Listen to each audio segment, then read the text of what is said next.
સર્વત્ર માન અને ઇજ્જત કેવી રીતે મેળવી શકાય?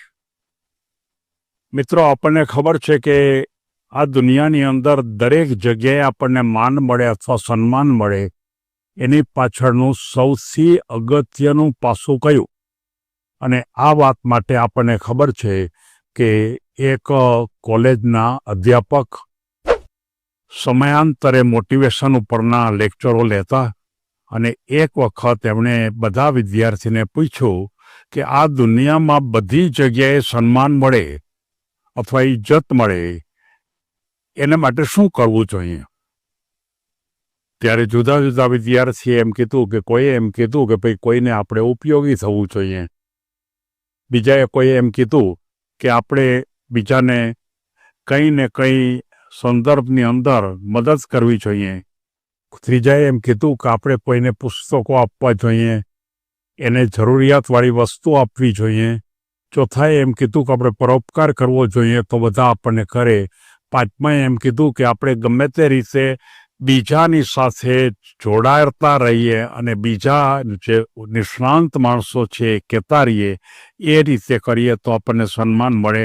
આમ જુદા જુદા અનેક વ્યક્તિ, બધા વિદ્યાર્થીઓ વર્ગખંડમાં હતા, એણે બધાએ જુદી જુદી વાતો કરી. ત્યારે અધ્યાપકે એમ કીધું કે મને એમ લાગે છે કે હજી તમે જે કહો છો એ વાત તો સાચી જ છે. સન્માન મેળવવા માટેનો સૌથી અગત્યની વાત તો એ છે કે બીજાને અંદર બીજાના માટે વિચારવું, બીજાના માટે કામ કરવું, બીજાના પ્રશ્નો છે એને સોલ્વ કરવા, બીજાના માટે આપણે જીવન શક્ય બને તો આપણા મન અને શરીરનો ઉપયોગ કરવો, એ બધી જ બાબતો ઉત્તમ છે, એની કોઈ ના નથી. પણ મારે તો તમને એમ કહેવું છે કે કોઈ એક જ બાબત કહેવાની હોય તો કઈ કહી શકાય? આ તો જુદી જુદી ઘણી બાબતો થઈ. ત્યારે બધા વિદ્યાર્થીઓ વિચાર કરતા થઈ ગયા કે એવી કઈ બાબત કેવી કે માત્ર એક જ હોય? ત્યારે વિદ્યાર્થીઓએ જવાબ આપી શકતા નહોતા. ત્યારે કોઈ એક વિદ્યાર્થી એમ કીધું કે સાહેબ તમે જ કહો ને કે સૌથી વધારે અગત્યની બાબત કઈ? ત્યારે પહેલા અધ્યાપકે એમ કીધું કે જીવનની અંદર જો તમારે દરેક જગ્યાએ સન્માન મેળવવું હોય, દરેક જગ્યાએ તમારે ઇજ્જત મેળવવી હોય, બધા જ તમારી વાતને સત્કાર કરે એ પ્રકારની તમારે પરિસ્થિતિ સર્જવી હોય, તો એને માટે એક જ બાબત જો કહેવામાં આવે તો એ છે મધુર વાણી. એટલે કે તમારી જો વાણી મધુર હોય, એટલે કે માત્ર મધુર નહીં પણ નમ્ર અને મધુર, એટલે કે એકદમ નમ્રતાપૂર્વકની, અને સાથોસાથ જો મધુર તમારી વાણી હોય તો તમે કોઈ પણ જગ્યાએ હંમેશા સન્માન મેળવો. કારણ કે દરેક માણસને મધુર વાણી સાંભળવી ગમે છે.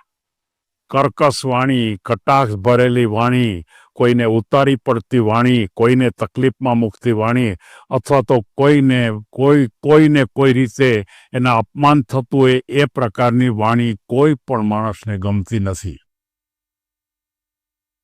માત્ર એક જ વાત યાદ રાખવાની છે કે જો આટલી બધી વાત કરવાની પદ્ધતિ હોય અને એ બધી પદ્ધતિમાંથી એક પણ પદ્ધતિ માણસને ગમતી ન હોય, અને એમાં જો આ એક જ પદ્ધતિ જો માણસને ગમતી હોય તો માણસ એના ઉપર કેમ પ્રયાસ નથી કરતા?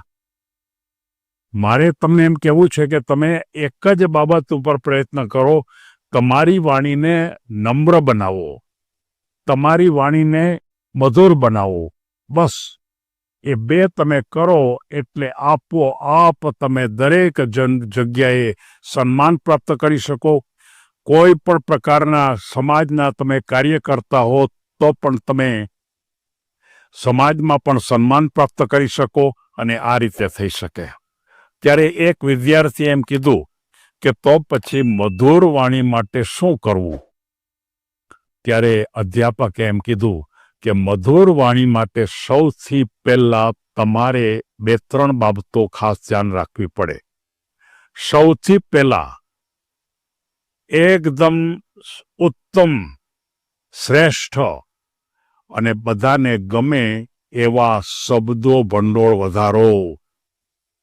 તમારી ભાષાની અંદર કોઈકનું સન્માન થાય, કોઈકને ઉપયોગી થાય, તમે જે બધું કીધું એ જ પ્રકારે કોઈકનો પરોપકાર થાય, કોઈને માર્ગદર્શન મળે, કોઈને દિશા મળી શકે, આવા પ્રકારની જે તમે બધાએ વાત કરી એ બધી જ બાબતો છે એ માત્ર નમ્ર અને મધુર વાણી દ્વારા શક્ય છે.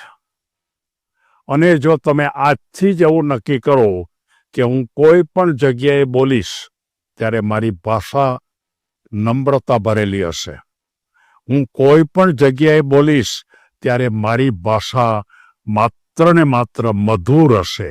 અને જો આટલી બાબત તમે જો ધ્યાન રાખો તો ખરેખર તમે જીવનમાં કોઈ પણ જગ્યાએ તમને સન્માન મળે, તમારી ઇજ્જત પણ થાય અને તમારી જે કિંમત છે એ કિંમતમાં પણ ખૂબ મોટો વધારો થાય.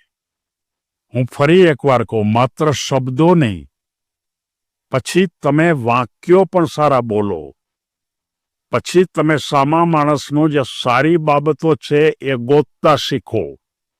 ત્રીજી વાત આપણે એમ પણ કહી શકાય કે કોઈ પણ માણસ છે એની અંદર કંઈક ને કંઈક તો ઉત્તમ હોય જ છે, એ તમને જો ગોતતા આવડે અને તમે એને વાક્યમાં સારી રીતે રજૂ કરી શકો, અને જો બોલવાની પદ્ધતિ પણ એકદમ નમ્રતા ભરેલી હોય અને બોલતે વખતે પણ જેને આપણે એમ કહી શકીએ કે ફૂલ ચડતા હોય, મધુર શબ્દો બહાર નીકળતા હોય, તો તમે માનજો કે તમે જીવનમાં દરેક ક્ષેત્રની અંદર સન્માન મેળવો. એટલું જ નહીં, પણ તમે દરેક ક્ષેત્રની અંદર સફળતામાં પણ ઊંચી ટોચ ઉપર પહોંચી શકો. વાણીની બહુ મોટી તાકાત છે અને એ વાણીની તાકાતનો અભ્યાસ દરેક યુવાને બરોબર સારી રીતે ખાસ તાલીમ લઈને પણ કેવા પ્રકારના વાક્યો બોલવા, અને તમે જો કેવા પ્રકારના વાક્યો બોલવા એ જો વાતને વધારે ઊંડાણથી જો સમજવું હોય તો તમારી પાસે ઉત્તમ વિચારો હોવા જોઈએ. તમારી પાસે જો નબળા વિચારો હશે તો તમારી વાણી નબળી જ બહાર પડવાની. તમારી પાસે ખરાબ વિચારો હશે તો તમારી વાણી નબળી જ બહાર પડશે. તમારી પાસે તમને કોઈને ધુત્કાર કરવાના વિચારો હશે તો તમારી વાણી નબળી જ પડશે.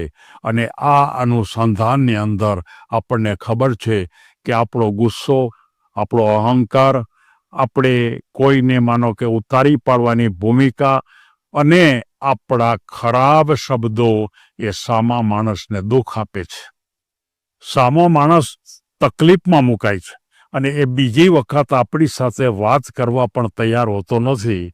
એટલે મારે સૌ વ્યક્તિને કહેવું છે કે તમે ભલે બધું જ મેળવો, તમારી પાસે મોટી ડિગ્રી છે, તમારી પાસે સારામાં સારી આવડત છે, તમારી પાસે ખૂબ કામ કરવા, જાજા કલાક કામ કરવાની પણ આવડત છે અથવા શક્તિ છે, પણ જો તમને મધુર વાણી નહીં હોય, તમારી જે બોલી છે, તમારી જે ભાષા છે, એ ભાષા જો મધુર નહીં હોય તો તમે સમજી લેજો કે તમારી ડિગ્રી પણ નકામી થવાની છે, તમારી પોતાની તાકાત પણ નકામી થવાની છે, અને તમારો જે આખો જે કામ કરવા માટેનો જે અંદર પડેલો જુસ્સો હોય છે એ પણ નકામો થાય છે.